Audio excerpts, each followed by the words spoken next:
Gooseworx has just delivered the most significant piece of information we've received in ages by confirming that the circus members actually do retain some memories of their past lives. This revelation is a game changer. We all remember from the pilot episode when Pomni first appeared. She was in a state of sheer panic, not understanding her predicament, and frantically trying to remove what she believed to be a VR headset from her face. The twist was that in the circus world, she wasn't even wearing one. However, she did recall putting on a strange headset when she was still in her human form, yet she couldn't remember her own name. This led us to believe that the characters' minds were completely wiped clean, leaving them with no memory of their previous lives while still retaining their personalities. But as it turns out, this assumption is not entirely accurate. Gooseworx recently revealed on Twitter that the circus members do indeed remember parts of their past lives. It's just their names they've forgotten. This clarification makes a lot of sense, especially considering in episode 2, Pomni mentioned to Gummigoo that she came from the circus, but that's not where she originally belonged, implying she might remember fragments of her life as a human. I suspect that these memories are hazy, like distant echoes, making it difficult for her to fully grasp what actually happened. Kinger's behavior in episode 1 also hints at a connection to his past life. He mentioned having an insect collection, which seems out of place in the circus context, unless it's a reflection of something from his previous existence. Could this be a reference to bugs, a common issue in video games? We know from the title screen at the start of episode 1 that the digital circus is, in fact, a video game. So, if Kinger had a role in the game's development, it would make sense. There are theories suggesting that Kinger might have been one of the developers of the digital circus. Being the first to join the game could indicate that he entered to test its functionality. However, once inside, he encountered numerous bugs with no apparent way out, trapping him in the game. This could explain why Kane became the ringmaster only after Kinger's entrapment, with the remaining developers assigning Kane to oversee the circus and Kinger. If Kinger is truly stuck there, and this theory holds, resolving these issues might not be simple. Considering that they've been in the circus for years, as Jax mentioned at the start, Kinger could have been trapped for over a decade. Kane has attempted to design exit doors, but their functionality remains questionable. When Pomni tried to escape, she ended up in the back room, unable to exit the game. She did find a crack leading to the void, but we couldn't see where it led. At the end of the episode, we observed the camera zooming out to a computer screen, which raises the possibility that Pomni might have needed to travel further to exit the game. But that's just my theory, one I sincerely hope proves true. If it does, I'll have called it from a mile away. It's also conceivable that even if the developers created a legitimate exit, they might not want the characters to leave. Perhaps they are more interested in observing how the characters navigate the game, which allows us to theorize about their past lives, personalities, and memories. Pomni, for instance, is clearly a curious player who wants to solve the game, exploring every nook and cranny. In episode 1, she was intensely focused on finding an answer. But in episode 2, she realized that the key to playing the game lies in building relationships with the others. Isolation and obsession with the exit door could lead to abstraction, corrupting their files. This behavior might mirror her real-life traits. We know Pomni is 25 years old and skilled in accounting, which could explain her reaction upon seeing the office room with the computer.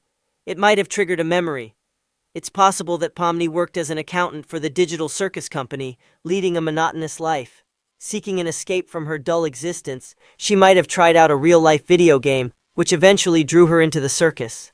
As for Jax, we know he's the youngest character, and he plays the game with a certain cruelty. His sole purpose seems to be entertaining himself, even if it involves bullying others and causing chaos. He appears indifferent to rules or the well-being of the other players, which might suggest that he entered the game purely for fun, without any regard for relationships. This attitude could eventually lead to his abstraction. However, it's also possible that he has discovered cheat codes, as evidenced by his possession of keys to everyone's rooms in episode 1. He produced a boot launcher out of thin air atop the truck, and used Regatha's key without her even noticing. This suggests that Jax might have cracked the game's code, or even been involved in its development. After all, why would anyone willingly go to the circus? It seems more like a torture chamber, and Jax could have created it, entering with cheat codes to torment the others. If true, this would be an insane theory. Ragatha, on the other hand, appears to be the type of player who wants to help everyone, even to the point of self-sacrifice. This likely reflects her human nature as well. I can picture her as the mom friend, who looks after everyone, possibly to feel important while neglecting her own emotions. Gooseworx did mention that Ragatha doesn't always say what she means, and might do things just to maintain peace. In her past life, Ragatha might have been hurt by someone, or perhaps hurt someone herself, which could explain her current behavior. Gangle remains somewhat of a mystery. We haven't seen much of her, but I'm intrigued by the fact that her mask keeps breaking. Why can't Kane fix it permanently? If Kane controls the circus, why does he continue giving Gangle the same fragile masks?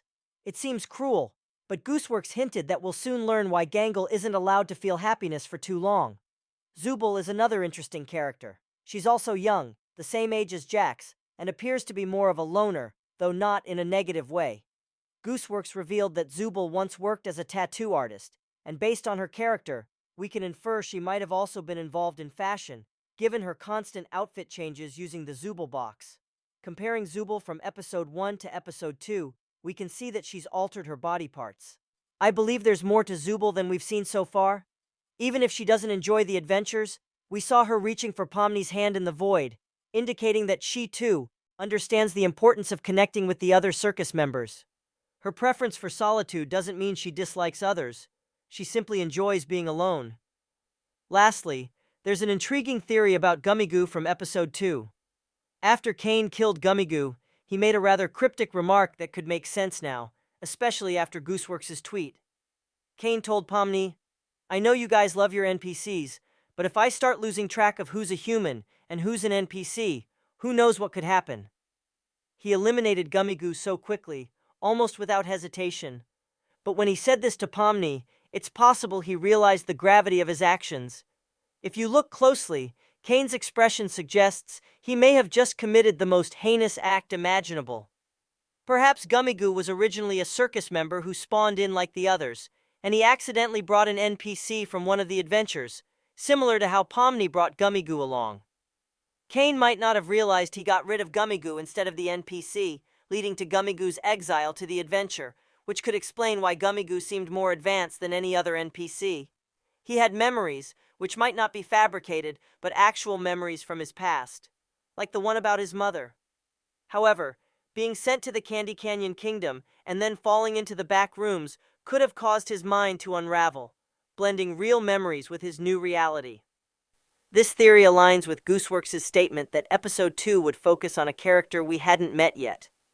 It makes sense that the episode centered on Gummigoo, and Kane's remorse after making him explode could indicate that Gummigoo was indeed human. Ragatha's casual mention of Kane reusing NPCs further supports the idea that we might see Gummigoo again in a future episode. This could all be a hint that Gummigoo might turn out to be a human after all. Let me know what you think about this theory and the characters' past lives in the comments below, and I'll be sure to read them, and the best comments will make it into the next video. Don't forget to subscribe and check out my other videos.